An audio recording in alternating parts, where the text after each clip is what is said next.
Hey explorers, I'm Jay. And I'm Patrick. And here we are at Crater Lake National Park in Oregon. So come along on this adventure.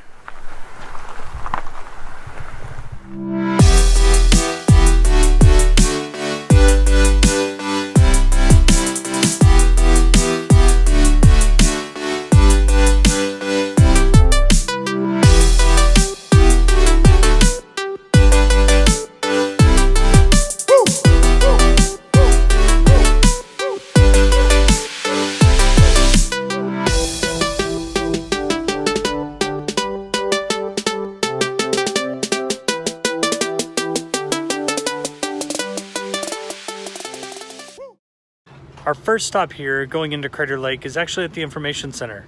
Here we were able to stop at the gift shop, also check out a video that tells the history of Crater Lake.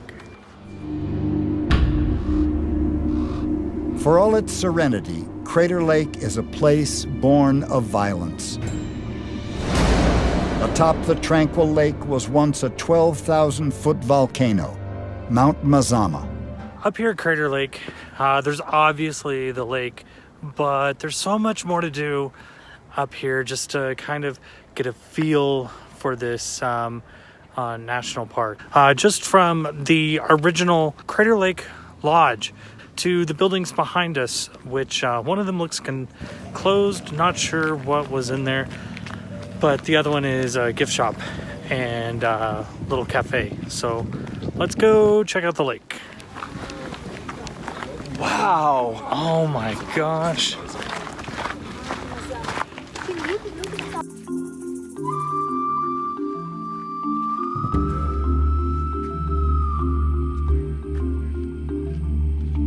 Imagine looking up at a 12,000-foot volcano that had grown for almost 500,000 years, and then a massive eruption and collapse over 7,000 years ago left a deep basin in its place. And then the thick lava oozed from the volcano, helping to seal that basin that would then hold Crater Lake.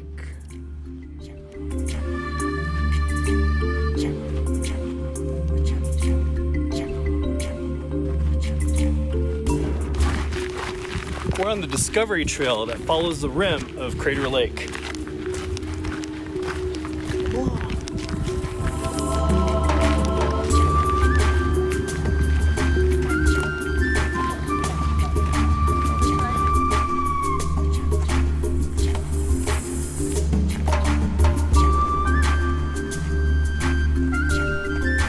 Okay, right behind me here is Wizard Island. It's a cinder cone volcano right in the middle of the lake. This formed 7,300 years ago, so about 400 years after the collapse of Mount Mazama. So there we are, Wizard Island. There are multiple trails around Crater Lake, one of them being the Discovery Trail, which is the one that we're on right now. It's about a mile. It leaves from the Rim Village around the rim. So let's check it out.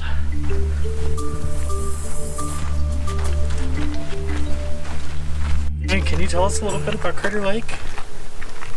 I used to come here as a kid every year with the family and all the relatives that would come to visit. And we'd feed the squirrels even though we weren't supposed to. That's called a legal disclosure, little kids.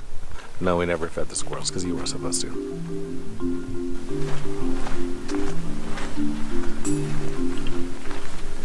To give you a brief history of Crater Lake, imagine a huge mountain that looks like Mount Hood, Mount Rainier, Mount Shasta, right here in this spot. So it was erupting for 400,000 years. But 7,700 years ago, the mountain started to erupt, and right below it was a huge lava chamber. And as the volcano started to erupt, it started to collapse in on itself. Everything started to crumble in. The actual collapse of the mountain took place over just 3 hours. Everything within about 30 miles was decimated. But the entire eruption took place for an entire week. So what we were left with here was a sunken crater surrounded by a caldera. What we have left around the caldera was the original base of the mountain. Caesar, tell us a little something about the crater. There's fish in it. There's salmon and trout. You can go fishing. but only with artificial lures. There were no fish in the lake. They were planted in the late 1800s, early 1900s. They planted salmon and steelhead, and they're still there today, and you can fish, but only with Artificial lures. There you go. Let's walk.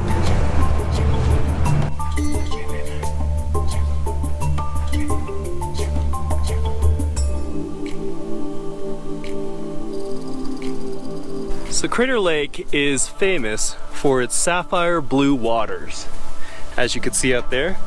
And the reason why it has such a deep blue color is because of the sheer depth of the water. It goes down to over 1,900 feet, and there are no inlets or outlets that allow water to come into Crater Lake. So what we have here is mostly water that comes from precipitation and snowmelt. It's also some of the clearest water that's here in the United States. You can see at a depth of 100 feet fairly clearly, and the record depth that the clarity has been recorded is 143 feet below the surface. So that's pretty deep, which shows how pure the water is.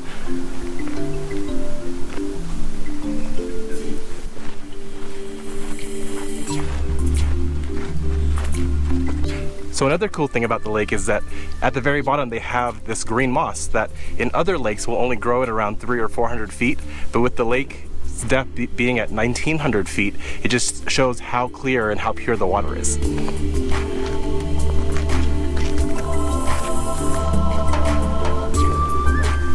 If you're feeling like you have a lot of energy and want to do some walking, you can actually hike to the bottom of the lake, where you can take a boat ride or just see what the water looks like when you get down there. That's where you can actually see the algae around the rim of the edge of the lake and how it grows. It's pretty interesting, but the hike back up is quite a haul. We're headed back to the village now, so a couple of fun facts while we're on the route. Number one, you can actually stay at Crater Lake. There's amazing historic lodge that was built in 1915 that's right here overlooking the lake. At certain times of the year, you can go down to the base of the lake and catch a boat that'll take you over to Wizard Island, where they have additional walking trails seasonally.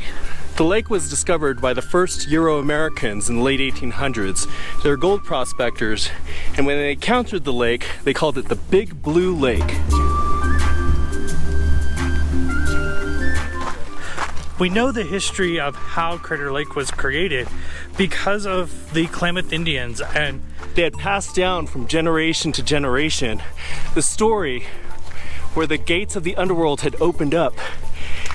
And that legend actually dates back to the collapse of Mount Masama. The elevation at Crater Lake's rim is anywhere from 7,000 to 8,000 feet. So it is typical during the months of October through June for there to be snow. And not just some snow, but 15 feet of snow. So plan ahead. Well, we hope you enjoyed this visit to Crater Lake National Park. For more information about the locations we visited today, check out the links below. And remember to follow us on Facebook, Instagram, Twitter, YouTube, and feel free to comment on the video below. Well, we hope you join us next time on our next adventure, where we don't just travel, we explore. See you next time. Bye.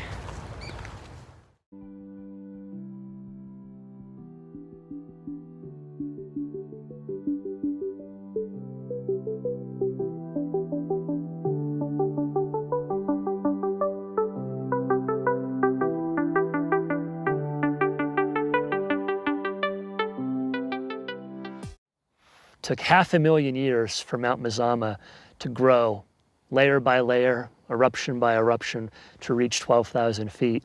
And then in the matter of a few hours, the mountain was gone.